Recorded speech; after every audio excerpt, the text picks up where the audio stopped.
Uzun zamandır bu videoyu yapmak istiyordum. Bugüne nasipmiş. Tam 12 yıldır bekliyorum, biliyor musunuz, bu videoyu yapmak için. 12 yıl. Bugün bu yayını yaptığım gün 1 Ekim tarihi. Bugünden tam 3 gün sonrasıydı. 4 Ekim'de. Ama biz şu an 2021 yılındayız. 4 Ekim 2004 yılıydı. Yani günümüzden tam 12 sene önceydi. Şu an Mardin'deyiz. Mardin'in Kızıltepe ilçesi var. Eski adıyla Dunaysır. Mardin'le Kızıltepe arasında bir köy vardı. O köye doğru bir kanalizasyon çalışması yapılıyordu. Kanalizasyon çalışmasında tabii önde bir kepçe var. Kepçe iniyor, toprağı alıyor, çekiyor. Alıyor, çekiyor, döküyor yanlara. Arkadan işçiler ilerliyorlar. Ve kepçe bir yere geldi. Aşağı indi, toprağı kavradı. Yukarı doğru çıkardı. Hani şu Metin Akpınar, Kemal Sunal'ların oynadığı Salak Milyonerler'de tarlayı kazdılar, bir küp çıktı ya. Aman bu ne deyip böyle bir fırlattılar. Orada ağaca güm diye vurdu. Bir altın sikke yağmuru başladı ya. Aynısı oluyor. Kepçe bir kaldırıyor, bir altın yağmur. Normal zamanda orada bir kepçeci 2-3 işçi olsaydı Allah muhafaza neler olurdu bilmiyorum. Ha, bizim insanımız yapmaz tabii, o ayrı mevzu. Ama yapan yapıyor. Allah'tan yetkililer oradaydı. Anında yetiştiler.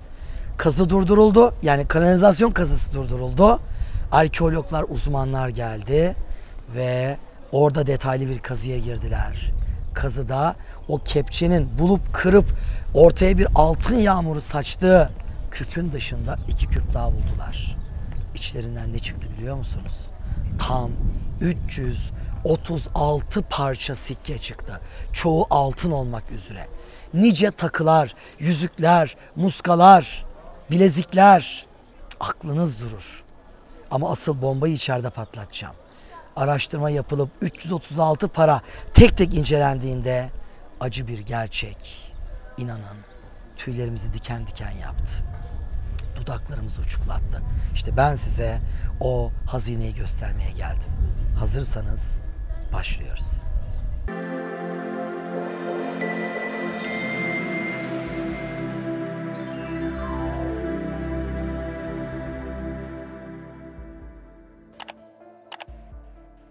Vallahi heyecanlandınız değil mi? Bir kere ben heyecanlandım. Ben anlatırken heyecanlanıyorsam siz kesin heyecanlanırsınız. 12 sene önce burası bulundu. Ben delirdim. Dedim benim bunu etmem lazım. Tabi hemen pat diye gösterirler mi? Önce onları tek tek incelediler, temizlediler, baktılar, sınıflandırdılar. Sonra katalog çalışması yaptılar. Kataloğa ulaştım. Önce oradan inceledim. Sonra Mardin'e ne zaman gelsem her gruba bunu göstermek istedim. Ve çok teşekkür ediyorum buradan Mardin'deki yetkililerimize, eski yeni. Bakın normalde ne defineler bulunuyor, ne hazineler bulunuyor. Hep bizim müzelerin depolarında öyle bekletiliyor. Defineleri pek sergilemiyorlar. Çok böyle basit, ufak tefek, böyle testi kırılmış, içinden 3, 5, 10, 20 altın. Mesela Muğla Milas'ın Beçin'inde 11.000 parça Osmanlı'nın en büyük definesi bulundu. Hiçbir müzede sergilenmiyor. Ya sergileyin kardeşim. Mardin bu güzelliği yaptı. Bu muhteşem 300 küsür altınlık defineyi olduğu gibi önümüze koydu. Ve şimdi sizinle onu göreceğiz. Nerede göreceğiz? Bu binada göreceğiz. Bu bina neresi? Bu bina bizim Mardin Müzemiz. Devletimizin resmi Mardin Müzesi. Ama müzeye geldiğiniz zaman bilin ki sadece bu binayı gezmeyin. Yani binanın dışındaki objeleri görmeyin. Binanın kendisini de gezin. Bu gördüğünüz muhteşem devasa bina Mardin'in merkez Süryani Manastırı'dır. Manastır binası, yanında kilise binası, hala hepsi durmaktadır. Ama tabii Süryani Cemaat Deyruzzaferan'ı, Lübnan'daki yapıları merkez edindiği için bu bina atıl kalmıştır. Bu bina Süryani Vakfı'ndan satın alınmış ve müze haline getirilmiştir. Binanın kendisi de muhteşem bir binadır. İçindekiler muhteşem ama en heyecan verici olan 12 yıl önce bulunan define. Hadi oraya gidiyoruz.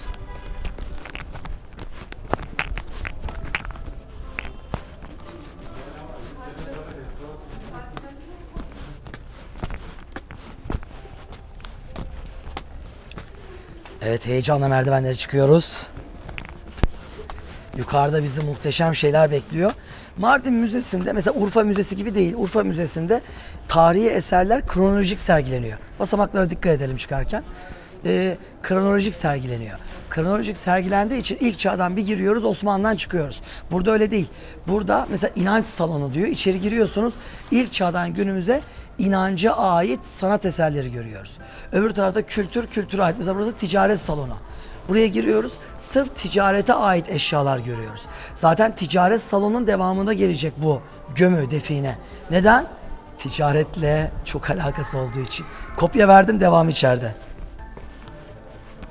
Bakın burası.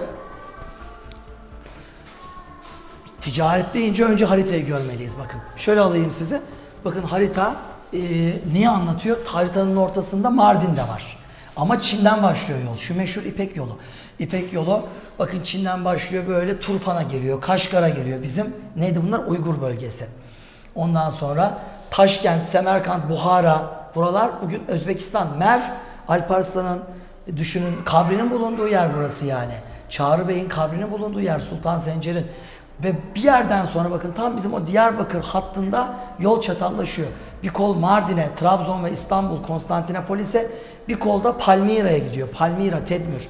Bugün Suriye topraklarındaki meşhur antik kent, oradan Antakya ve Akdeniz'e mallar gemilerle Avrupa'ya ulaşıyor.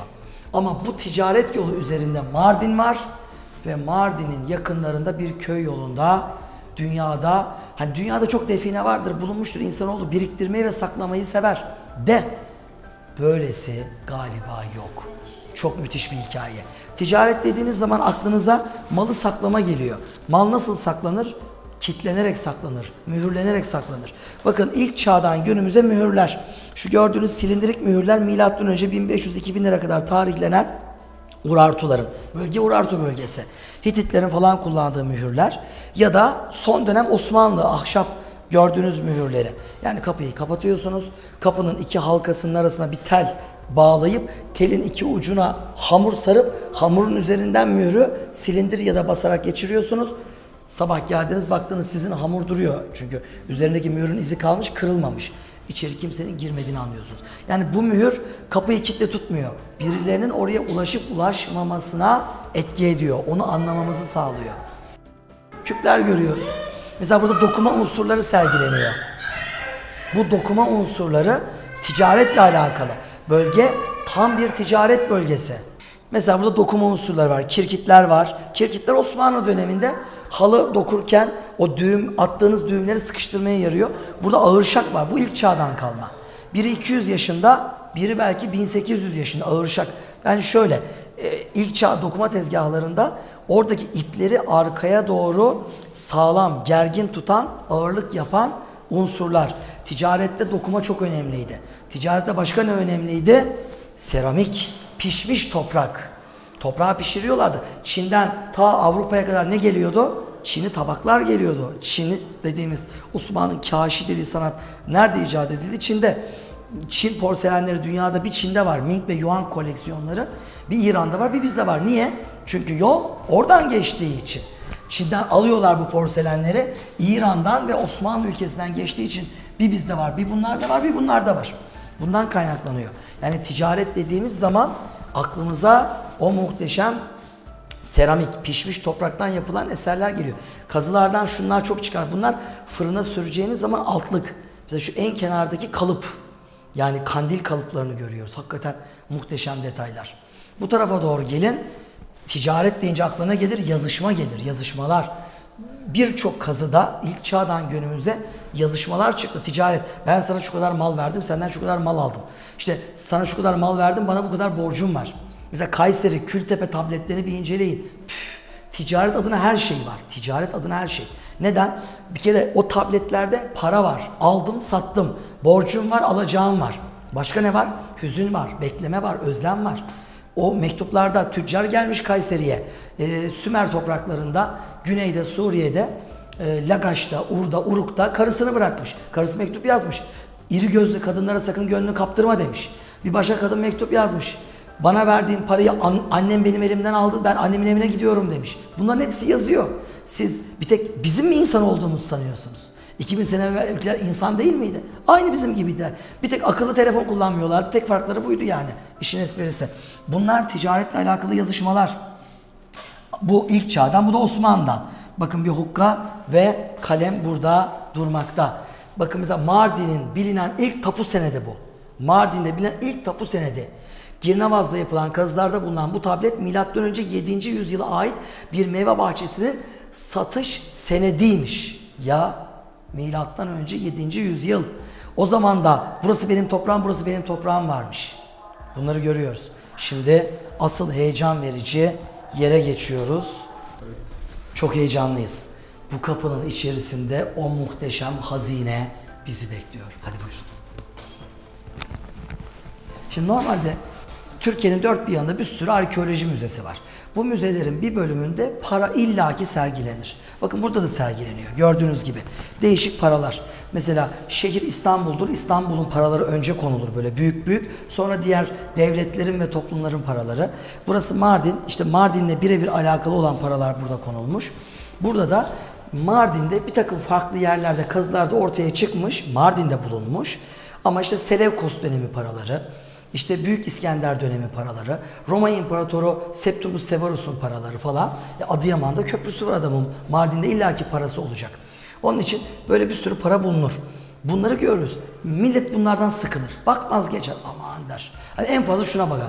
Bu altın mıymış? Bu gümüş müymüş? Bu para eder mi? Böyle bir şey benim tarladan niye çıkmıyor? Yani bunları düşünür geçer. Ama arka tarafta bir para sergisi var. Yani bütün dünya insanlığını Mardin'e getirip bunun anlatılması lazım. Mardin'in sadece bununla ciddi bir reklamı yapılabilir. İşte o paralar tam karşınızda duruyor. Evet, şu görmüş olduğunuz yer. Gelin ben size önce hikayesini anlatayım. Şimdi öyle ilginç denk geldi ki benim bugün de Mardin'e geleceğim tuttu grubumla beraber. Mardin turu bugün günlerden 1 Ekim. Bugün 1 Ekim 2021 yılı. Bundan tam 12 sene önceydi ve 4 Ekim günüydü. 12 yıl evvel 3 gün sonrası yani. 4 Ekim 2004 yılı Mardin'in Kızıltepe ilçesiyle arasında bir köy vardı. O arada kanalizasyon çalışmasında kepçeler indiler. Girişte de dinlediniz, aynı hikayeyi anlattım.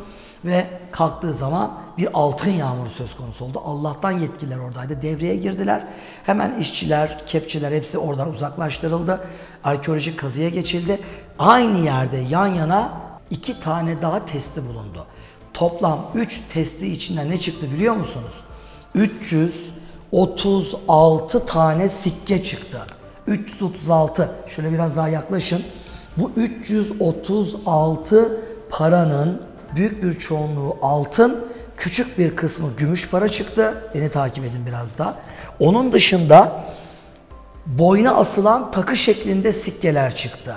Bakın kolyeler, alınlıklar, gümüş süsler çıktı, küpeler çıktı, onlarca yüzük çıktı, onlarca bilezik çıktı. Bakın görüyorsunuz bilezikleri. Muskalar çıktı ve yine para formunda küpeler çıktı. Şimdi insan şuna şaşırıyor. Bu nasıl bir şey? Tabii işin sırrı önce anlaşılamadı. Nedir? İnsanız. Herkes biriktirmeyi seviyor. Biriktirelim, saklayalım, ileride rahat edelim. Herkes geleceği düşünüyor. Hani yüzyıllarca yaşayacakmışız gibi. O gün insanları da bizim gibi insandı. Onlar da biriktirdiler. Onlar da bir araya koydular ve sakladılar. Sonra unuttular. Yani unuttular derken gömen adam öldü, öldürüldü. Bir şey oldu. Tabii afet oldu. Ev çöktü. Depremde toprak altında kaldı. Bu şekilde çıkıyor defineler. Şimdi nüfus mübadelesi. Mardin'de yaşayan bir tane gayrimüslim göç ettirildi. Evinin bir yerine gömdü. Gelirim dedi, gelemedi. Yani bu hikayeleri çok duydunuz bugüne kadar. Ama böylesini duymadınız. Hikayenin aslı şu.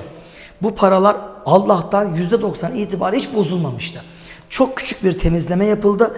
Bir 30 kadar para hariç hepsinin üzerindeki yazıları okundu.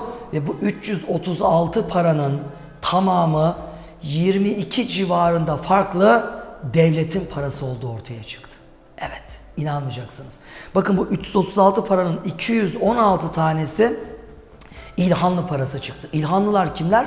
Müslüman Moğollar. Cengiz Han'ın torunu Hülagü Anadolu'ya girdi ya. 1243'te Köseda Savaşı'nı kazandı ya. O savaşı kazanınca Anadolu Selçuklu'yu haraca kesti, vergiye bağladı ya. İşte o Hülagü'nün oğlu kim? Abaka. Abaka'nın oğlu kim? Süleyman. Bir süre sonra bunlar Müslümanlaştılar Anadolu'da. Ve İlhanlılar olarak Anadolu'da en güçlü devlet oldular. 216 para İlhanlı parası çıktı. 38 tane para Bizans, Venedik parası çıktı.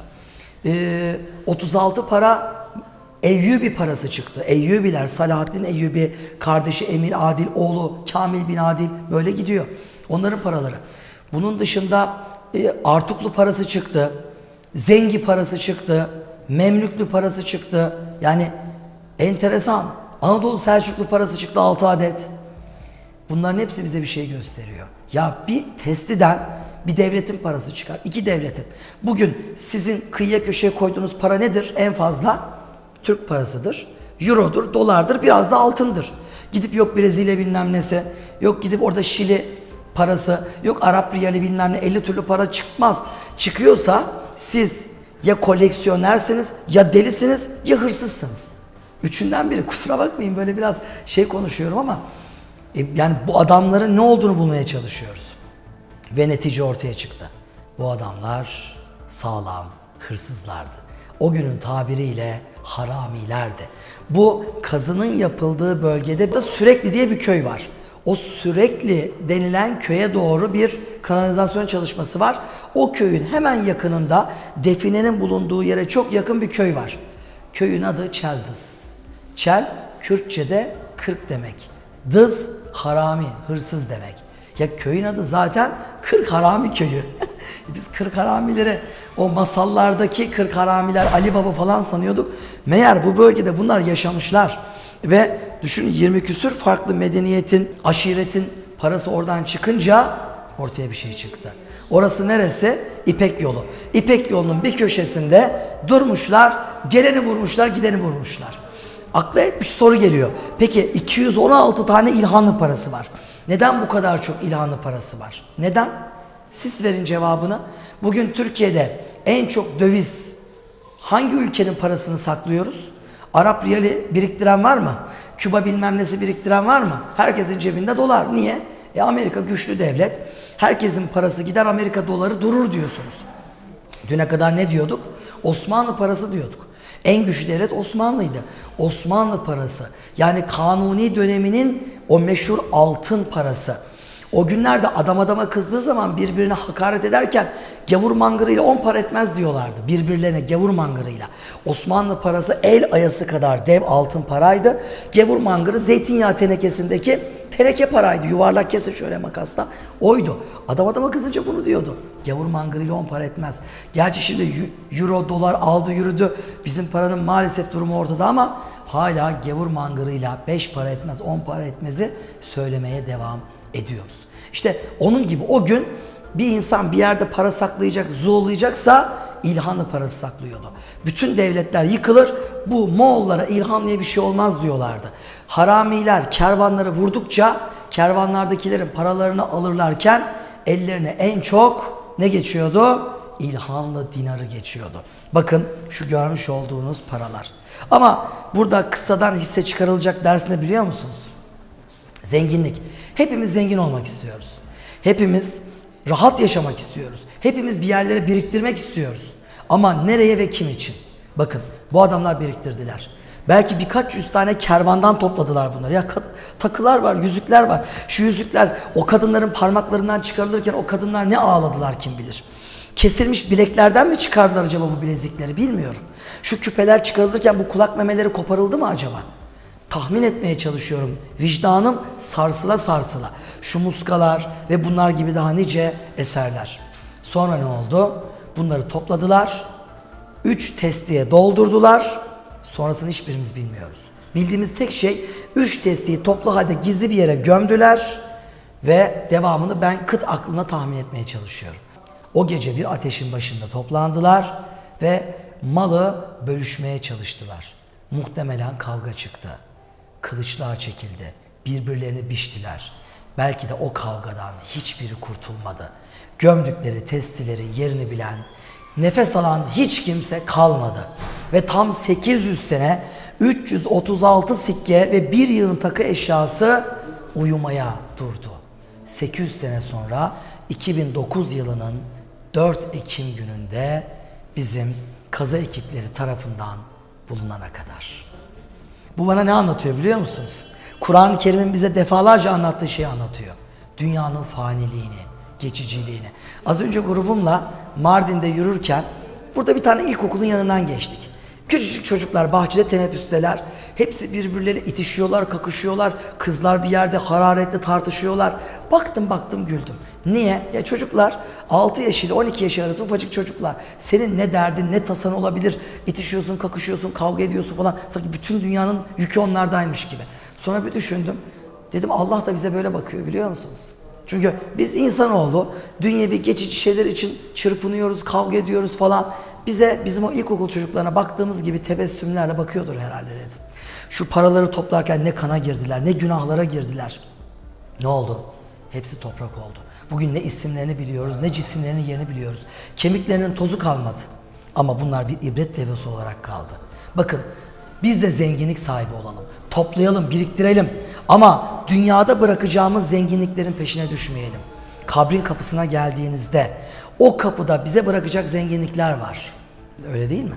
Kabrin kapısına geldiğinde eşiniz, dostlarınız, sevdikleriniz, malınız, her gün tozunu aldığınız arabanız ve kolunuza taktığınız saatler, banka cüzdanlarınız hepsi geride bırakacak. Kabirden sonra sizin yanınızda olacak zenginlikleri kalbimize, zihnimize koymaya çalışalım. Dünyalık mı? Onların yerini cepler, cüzdanlar olduğunu, kalp ve ruh olmadığını hepimiz biliyoruz. Toplayabilirsiniz. Helal ya da haram. Ama bunların tamamını dünyada bir gün bırakacağımızın farkında olalım.